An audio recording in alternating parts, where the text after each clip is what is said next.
வீட்டில் வந்து விரால் மீன் வளர்க்கலான்னு முடிவு பண்ணி 2 தொட்டி வாங்கிட்டு வந்தோம். நாங்கள் பழசில் தான் வாங்கிட்டு வந்தோம். 2 வீட்டிலே வந்து விரால் மீன் வளர்க்கலாம் அப்படின்னு சொல்லி ஒரு ஐடியா வந்துச்சு.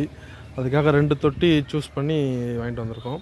இந்த 2 தொட்டிலையும் வந்து இந்த தொட்டியில் வந்து ஃபுல்லாக தண்ணி ஃபுல் பண்ணியாச்சு. பார்த்திங்கன்னா தெரியும், தண்ணி இதில் ஃபுல்லாக இருக்குது. இதோட கெப்பாசிட்டி வந்து 1000 லிட்டர். வந்து இந்த தண்ணியை வந்து நம்ம ஒரு கிட்டத்தட்ட ஒரு 6 நாளைக்கு நம்ம இதை வந்து மூடியே இருக்கட்டும். ஏன்னா இதில் அப்போ தான் வந்து நுண்ணுயிர் வந்து உருவாகும். தண்ணி வந்து ஒரு பச்சை கலர் மாதிரி கொஞ்சம் லைட்டாக பச்சை மாதிரி வரணும். இந்த தண்ணி இப்போ தான் வந்து நம்பிக்கிட்டு இருக்குது. இதுவும் கிட்டத்தட்ட 2 ஒரே சேம் டேங்க் தான். இதில் வந்து விரால் மீன் வளர்க்கலான்னு ஒரு ஐடியா பண்ணி 2 பழைய விலைக்கு வாங்கிட்டு வந்திருக்கோம்.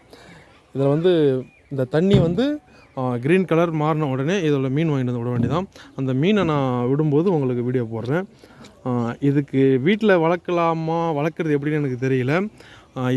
இந்த வீடியோ பார்க்குற யாராவது வீட்டில் அது மாதிரி மீன் வளர்த்தால் மாடி தோட்டத்தில் எனக்கு கொஞ்சம் ஐடியா ரெஃபர் பண்ணுங்கள். கொஞ்சம் எனக்கு ஹெல்ப்பாக இருக்கும். நன்றி.